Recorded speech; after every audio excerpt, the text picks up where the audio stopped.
Again? You cannot be serious. 3 times in as many weeks. Wokeism try not to identify with actual demons from hell challenge, difficulty rating literally unironically impossible, as it turns out. As here we have a pride flag with Khorne, Slanesh, Tzeentch, and Nurgle combined to queer chaos forever. This coming hot on the heels of the Devil May Cry anime, declaring that demons are just brown people that want to live in America, and that it is wrong for the United States to bomb the shit out of hell. This seemed ridiculous. Who could ever assume that bombing hell could be a bad thing, unless we remember that the week before that again, Trench Crusade came out and said, oh no, there's no clear good and evil in our setting. I mean, yes, flail-cocked rape demons from the third circle of Infernum are indeed rising up on Earth to pillage, violate, and eat every single human soul on the planet, but don't you know? The Christians are doing some pretty mean things in order to live. Oh, well, complete moral equivalence there, and no doubt about it.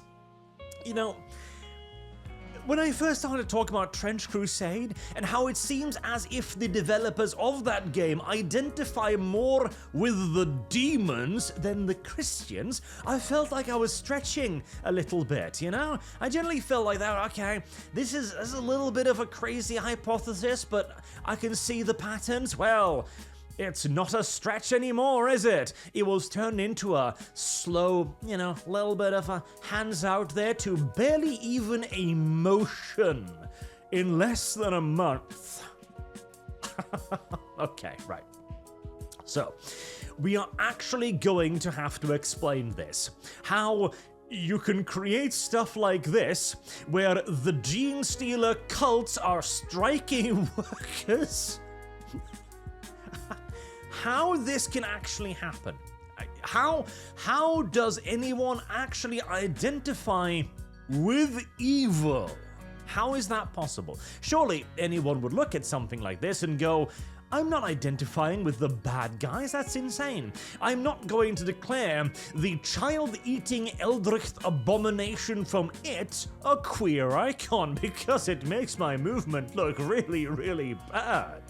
I am not going to embrace the name of feminines because it makes me look really, really bad, and yet that is all in a day's work of modern-day progressivism. Okay, so to actually explain this properly, this comes from Sig Marxism.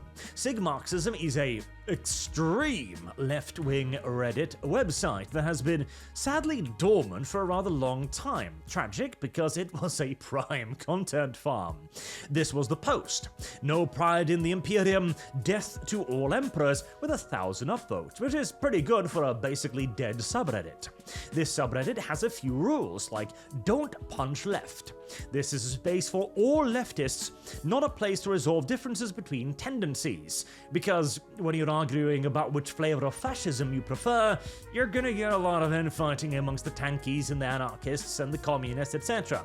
Except from liberals, of course, who are exempt from Rule 2. You can punch liberals all you want, because at the end of the day, they're only really useful idiots for the march of far more extreme left-wingism. So, how does this lead us to the identification with evil? Well, it's all in the title right there. No pride in the Imperium, death to all emperors. In 40k, the established world order is, of course, the Imperium. What is considered normal is to go, Khorne, who kills everyone, who cares not from whence the blood flows, who is nothing but a bloodthirsty, monstrous, demonic deity, is not a good thing. However, to progressivism, it is a good thing. Absolute excess pleasure to the point of self-destruction is not a good thing, but to left-wingism, It's a good thing. We change what is wrong, regardless of whether or not it's functional or not.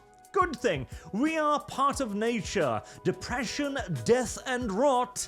Good thing. How? Well, we're gonna have to do a little bit of a history lesson here. At the ending days of the 1800s, the bearded source of all evil, Karl Marx, forwarded a hypothesis, a theory stating that the working class would inevitably rise up against its oppressors. The oppressors, of course, were the bourgeoisie, the capitalist class, the rich that controlled society, the nobles, the privileged. Eventually, as education became more and more common and access to capital and factories spread more equally so that people could actually create their own goods and seize the means of production, it would become inevitable that the working class would do so, as they would realize, hold on, I am being oppressed. I don't want to be oppressed anymore, so I am going to seize control of the means that are oppressing me. I am going to take over my own labor, and I am going to overthrow the tyrants. It was inevitable, Marx proclaimed. And then the decades rolled past, and the decade, and the decade, and the decade, and the decade, until something like 50 years later, a lot of socialists and Marxists were sitting around going, why hasn't anything happened? The bearded man promised me it was inevitable. Why has it only occurred in Russia? And then quickly, of course, the Leninists were crushed under the boots of the Stalinists. How could this be? The proletariat must know they're oppressed. We've been telling them so for very long. Indeed, during the early 1920s and 10s, etc., there were a rising interest in Marxist ideology.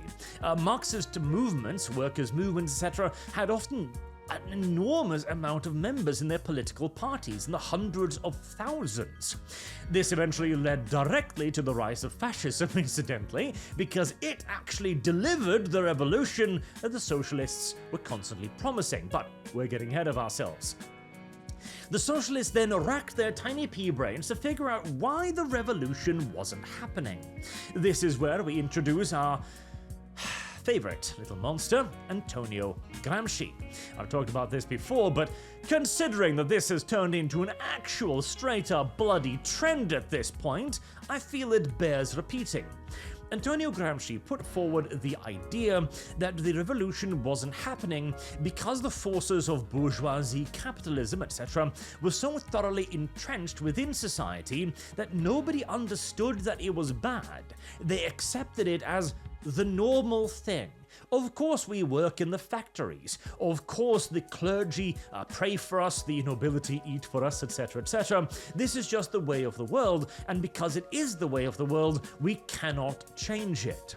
Gramsci then claimed that the only way the revolution could be made inevitable was to change society, so that the working men could look at it and go, well, this isn't normal anymore. It isn't normal for me to be oppressed. That isn't the way of the world, and therefore I shall rise up against, well, what was perceived to be the natural order.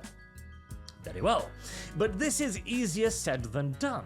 How does one change what is basically the settled form of human society since the first Stone Age barbarian picked up a rock and started barking orders at the next guy in line? Good question. Gramsci put forward the idea then that everything needed to be upended. Everything needed to be inverted. All of the usual ideas and expectations of society had to be undermined, preferably via institutions, via entertainment or education, until the point where literally everything we considered normal had been flipped on its head. This includes, of course, morality and normal value systems.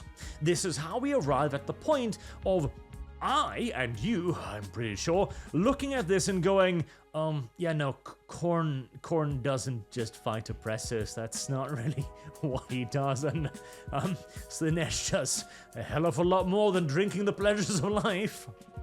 This is obviously evil. This is obviously evil. This is obviously good, etc. So, to inverse morality, you need to boldly proclaim that no, these symbols of actual evil are are good.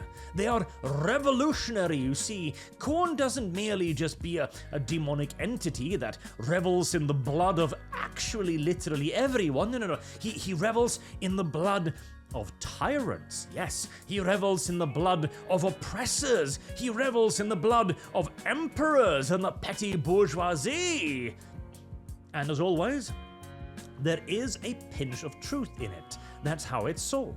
Yes, absolutely, Khorne does fight oppression, alongside fighting absolutely everything else.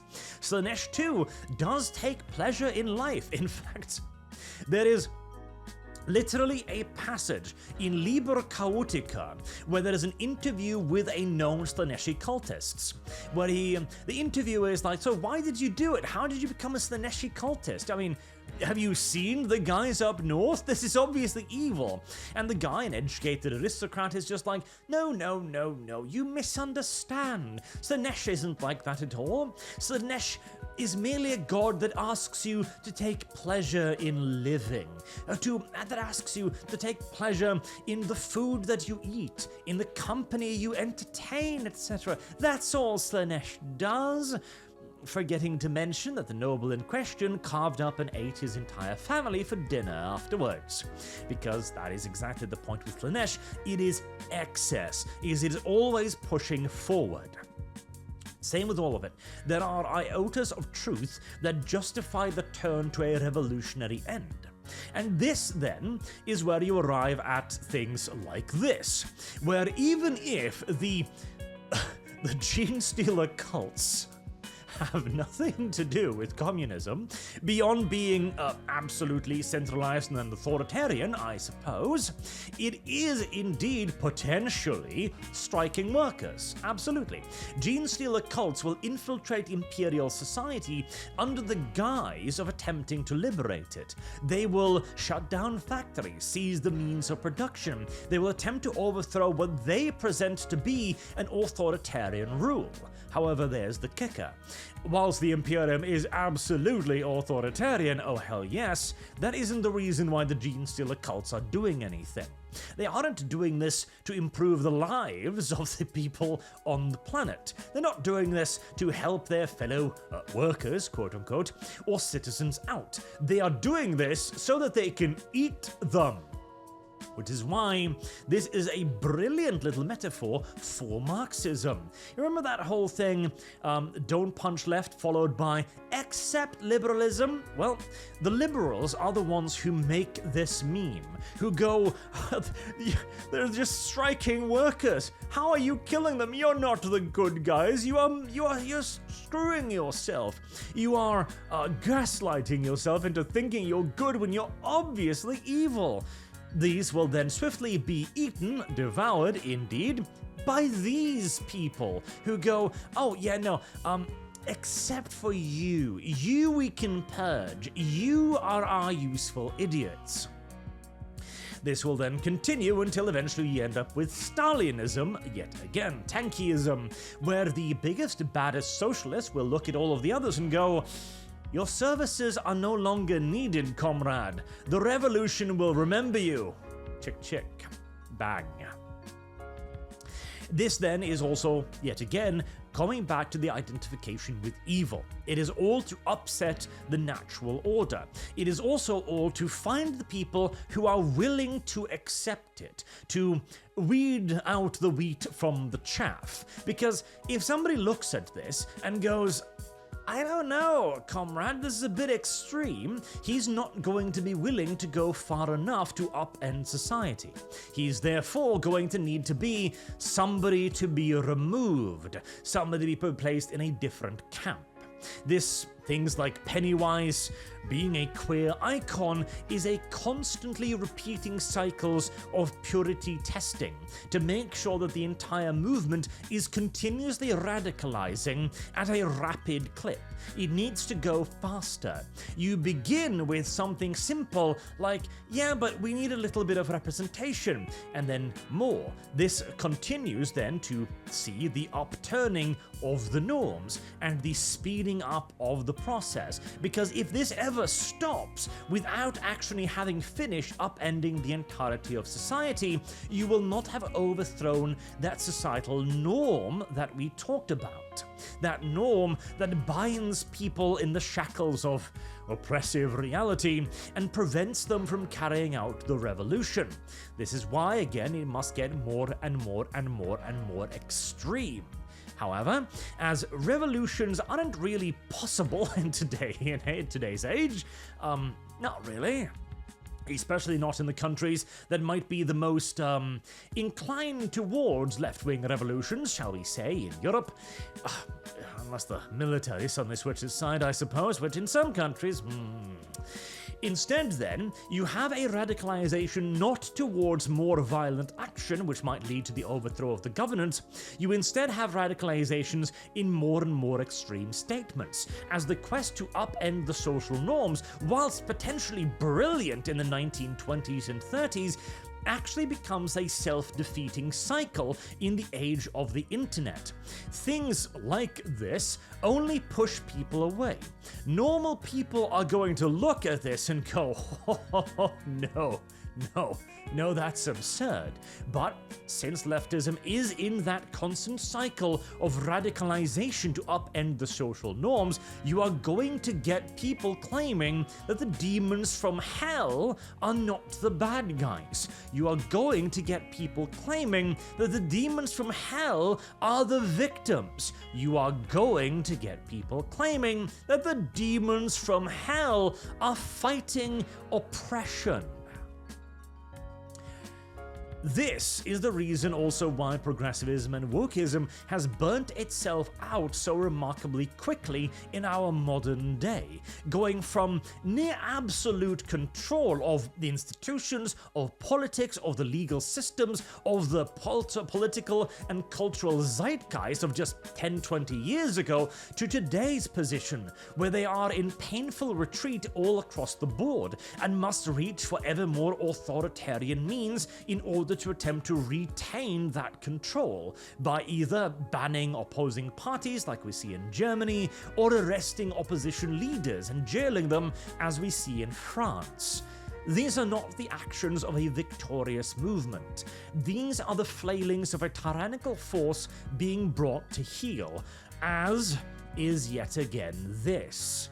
No movement that has any hope of attempting to claim the majority of the populace will ever look at the man carrying a desecrated fetus on his belt and proclaim him the champion, the hero to be emulated by the masses. Of course not. And yet that is the position we are in right now. That is why, when you see this, you must call it out for what it is. Don't simply dismiss it as absurdity or ridiculous. It is, mock it, absolutely, laugh at it, no doubt about it, but you must also realize this for the tactic that it is, and point out that no, this isn't by accident. They aren't doing this for a meme or for laughs. They actually do believe this. That is the key point. You've got to point out to people that when the leftists identify with actual demons, that isn't them being funny. That isn't them taking the piss or being ironic. They actually are identifying with the forces of natural evil, of inherent instinctual evil, and that this is the only logical conclusion to their movement. A lot of people are going to think you're mad for even saying that, because how could you ever, but I think we've received plentiful ammunition right now to substantiate a pretty gosh darn solid case for it. Well, hey, on the bright side, I will, as usual, say, congratulations, Sig Marxism, and thank you. You remain the Chud's sharpest sword in the fight against your very politics. I do appreciate it. Until next time, I've been Arch. Thank you all very much for watching, and I do hope to see you all again soon. Till then, have a good day.